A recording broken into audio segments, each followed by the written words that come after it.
Good evening. This is Jimmy Powers greeting you for the Gillette Safety Razor Company, the maker of world-famous Gillette razors, blades, and shaving cream. We're happy to salute Canadian fans in Toronto, Ontario, and Montreal, Quebec, who are joining our television audience tonight through the facilities of the Canadian Broadcasting Corporation. Our feature event here in Chicago Stadium is a 15-round match between Rocky Marciano and Jersey Joe Walcott for the heavyweight championship of the world. Yes, and don't forget, tomorrow afternoon, 4 o'clock New York time, Gillette presents the Withers Stakes from Belmont Park over most NBC TV stations for racing fans here in the United States.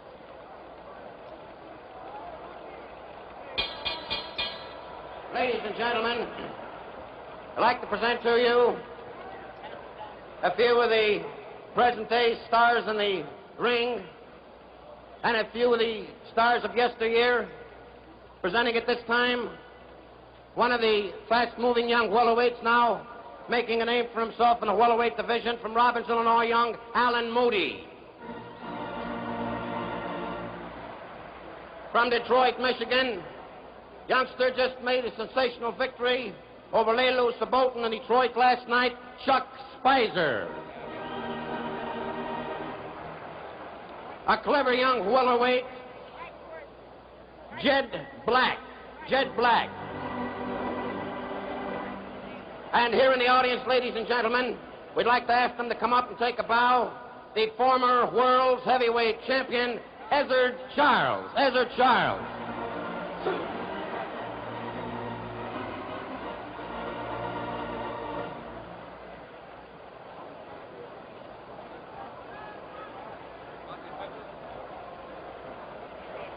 And also here, ladies and gentlemen, in the audience, we'd like to ask him to come up and take a bow while we're waiting for Ezzard Charles, the former world's heavyweight champion, who fought a great title defense here in Chicago, James J. Braddock. Jimmy Braddock, come on up and take a bow.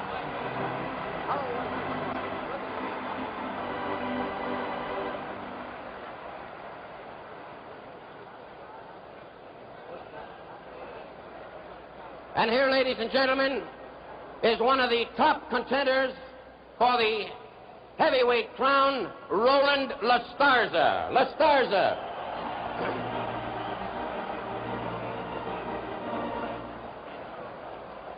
And ladies and gentlemen, here with us also, a great Chicago favorite, a hometown boy, Chicago's own Johnny Bratton.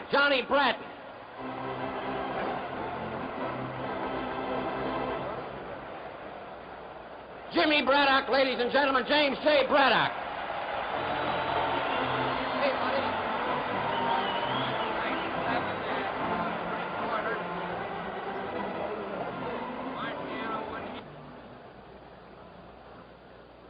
We'd like to get him up to take a bow if he's here, ladies and gentlemen.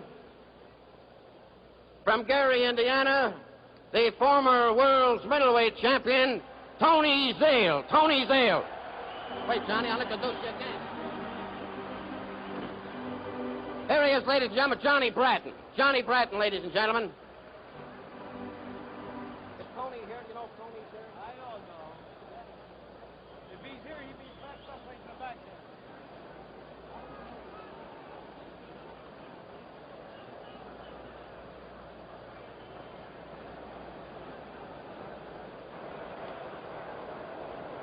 Ring announcer Ben Bentley is looking about for more celebrities to introduce. Here he is, ladies and gentlemen, making his way up to the ring. From Gary, Indiana, the man of steel, Tony Zale.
Ladies and gentlemen, once again, may we remind you of the no smoking rule, and may we ask your cooperation and please helping us observing this no smoking rule, which is being strictly enforced in this building.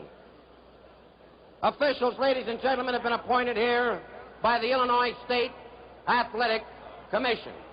The attending physicians, Dr. Irving E. Slott, Dr. John H. Pribble, the timekeeper, Fay Young, counting for the knockdowns at the bell, Mike Murphy. Your judges are William O'Connell and Franklin Spike McAdams. Your referee, Frank Sikora. This, ladies and gentlemen, is the feature presentation of the evening. 15 rounds for the World's Heavyweight Championship. From Camden, New Jersey, the challenger, wearing black trunks with a white stripe, weighing 197 3/4 pounds, the former World's Heavyweight Champion, Jersey Joe Walcott.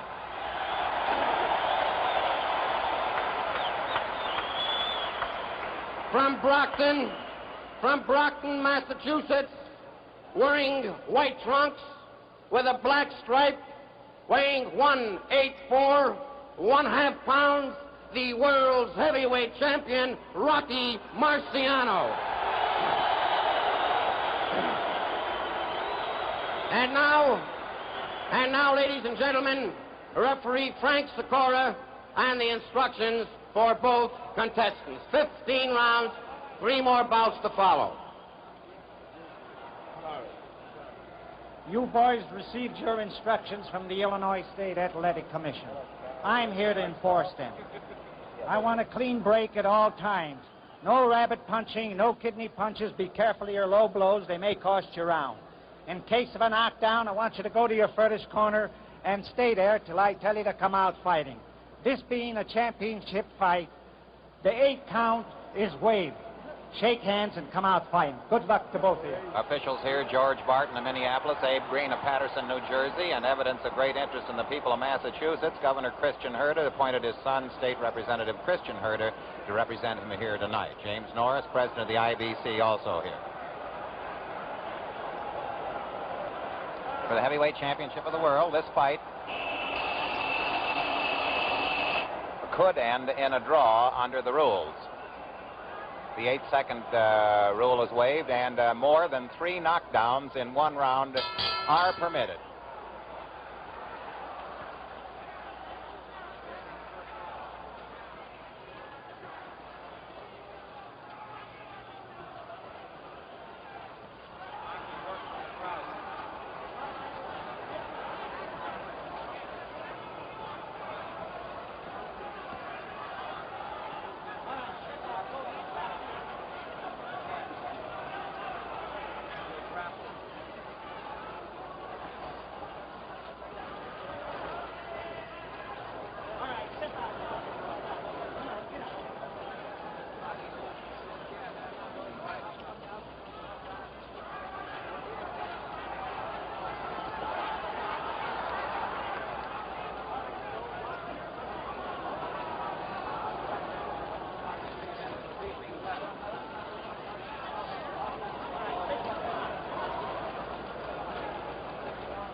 In their last meeting, Jersey Joe Walcott started off much faster. He seems to be pacing himself here. He's a year older, of course.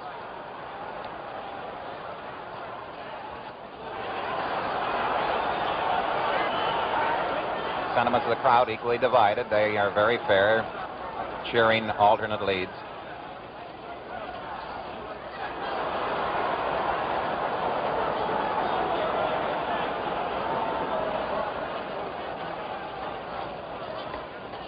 Walcott wearing his trunks very high.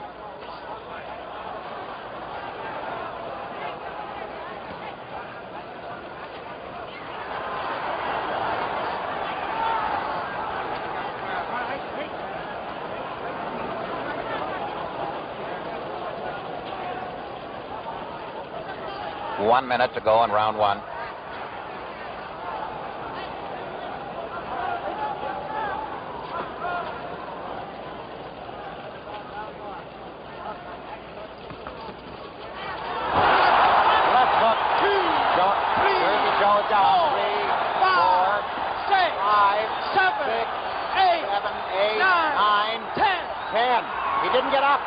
didn't get up in time. Jersey Joe is bewildered.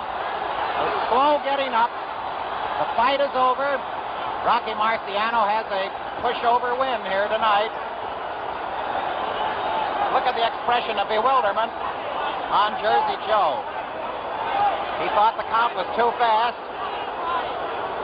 Crowd is booing. Crowd is booing. A very soft touch for Rocky Marciano here tonight. He's wearing gray trunks instead of white because of 3D. First time this fight, short as it is filmed on 3D. Now, Walcott's handlers are walking around the ring, and they claim it was a fast count.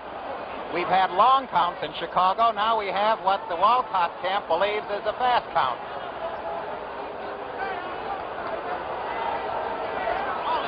Fay Young was the knockdown timekeeper. Mike Murphy was counting at the bell, and the referee, Frank Sikora, was picking up the count. Ladies and gentlemen, the time, 1 minute, 25 seconds of the first round.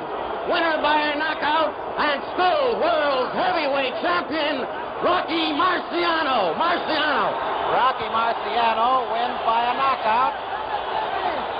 And the crowd here that paid $50 for their seats are really raising Cain. A left hook, which was almost a shoving left hook, sent Jersey Joe back on his haunches. It didn't appear to be a stunning or a paralyzing blow. Walcott is still complaining. His seconds and his manager, Felix Boquicchio, is standing outside on the ring apron, haranguing the crowd and talking to the working press. Andy Frain's very able ushers are in here, keeping the semblance of order. Walcott shaking his hand and shaking his head. He was very nonchalant about getting up because he didn't start to get his knees flexed until the count of 9. He was still sitting there, apparently resting. He started off very slowly, and he just took a chance, and he missed out by a second. As soon as the count of 10 was reached, and I'm sure the movies will show that Walcott still had his gloves touching the canvas, and he was in the act of attempting to rise, but he definitely was not clear of the canvas, and so there was nothing for the referee to do but declare it a knockout. That's Boquicchio in the center there with an expressive shrug. There's a lot of jostling going on.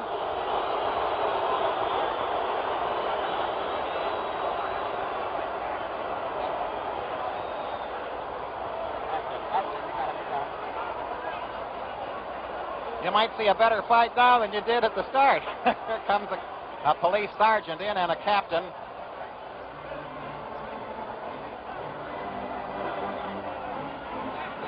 Well, there you are, one of the strangest and certainly one of the most controversial endings. Walcott feels that he was deprived of a fair chance to get up. But 10 seconds are 10 seconds in any language.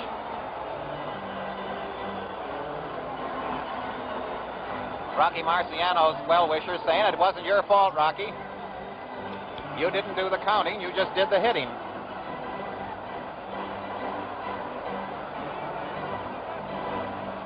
So in the first round here, Rocky Marciano in a rather tumultuous finish here, that is, the tumultuous finish followed the knockout when Jersey Joe was tardy in arising. The old boy was taking it a little, not too nonchalant, I believe. He was very relaxed and just didn't make it at the count of 10. Now, don't go away. We'll have another bout in a very few moments. And remember, fans, every Friday night is fight night on the Gillette Cavalcade of Sports.